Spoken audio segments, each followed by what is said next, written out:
বিরুদ্ধে যেটা ছিল সেটা কেউ নেই। সিপিএম বাংলাকে 34 বছর শাসন করে দিয়ে গেছে এবং তারা দেখিয়ে দিয়ে গেছে যে মানুষের জন্য কিছু করতেও পারেনি, দেখিয়ে দিয়ে গেছে মানুষের উপর কতটা অত্যাচার করা যায় বিভিন্ন ঘটনার মাধ্যমে। তারা অনেক কিছু ঘটিয়েছে, সিঙ্গুর নন্দীগ্রাম থেকে শুরু করে চুপচাপ ফুলে ছাপ। তখন তৃণমূল কংগ্রেসের মমতা বন্দ্যোপাধ্যায় স্লোগান ছিল চুপচাপ ফুলে ছাপ। কিন্তু 2021-এও কিন্তু সেই মানুষ দেখিয়ে দিল যে কেউ নেই বাংলায়, মমতা বন্দ্যোপাধ্যায় ছাড়া কেউ নেই। যেখানে রেকর্ড ভোটে রেকর্ড সংখ্যক আসন নিয়ে একক তৃণমূল কংগ্রেস 213টি আসন নিয়ে জয়লাভ করেছে। বিজেপি এখানে কোনো ক্যান্ডিডেট পাচ্ছে না। শিলভদ্রকে দাঁড়াতে বলছে, শিলভদ্র বলছে না আমি আর দাঁড়াবো না। কেন? বলে খড়দায় আর মুরগি হতে আমি আর তৃণমূল কংগ্রেসের এই বিজেপির হয়ে দাঁড়াবো না। আমি মুরগি, যে মুরগি হতে চায় সে চলে যাক, আমি আর মুরগি হব না।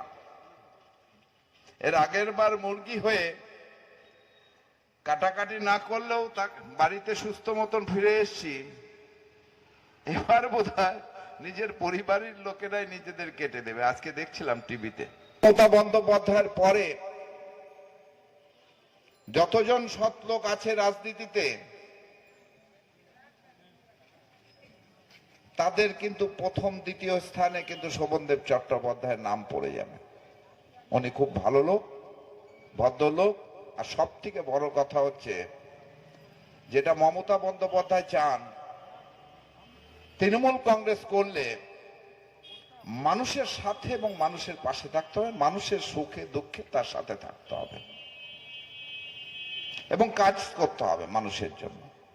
সেই শোভনদেব চট্টোপাধ্যায়ের মতন কাজের, এত ভালো কাজের লোক বোধহয় নেই। জিতবে সেটা মার্জিনটা বাড়াতে হবে, রেকর্ড ভোটে জেতাতে হবে, যে কারণে আমরা সভাগুলি করছি। প্রত্যেককে ঘর থেকে নিজেকে যেমন সবার প্রথমে গিয়ে ভোট দিতে হবে এবং আশেপাশের বাড়ির লোককেও সঙ্গে করে নিয়ে গিয়ে ভোট দেওয়াতে হবে। খড়দার মানুষ বুঝিয়ে দেবে যে বাংলার বুকে যত নির্বাচন হয়েছে সবচেয়ে বেশি ভোটে কে জিতেছে, সেটা হচ্ছে শোভনদেব চট্টোপাধ্যায়। এটা করতে হবে, এই জন্য আমাদের সভা।